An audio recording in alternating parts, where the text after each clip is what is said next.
Meaning of hardware. Hardware. Hardware. Hardware. Hardware. Hardware refers to the physical components of a computer system, such as the central processing unit, CPU, random access memory, RAM, hard drives, and various input-output devices. These components are used for inputting, processing, storing, and outputting data.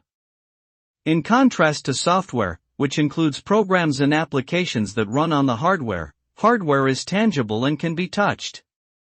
Without hardware, a computer cannot function properly, as it provides the necessary physical infrastructure for software to operate.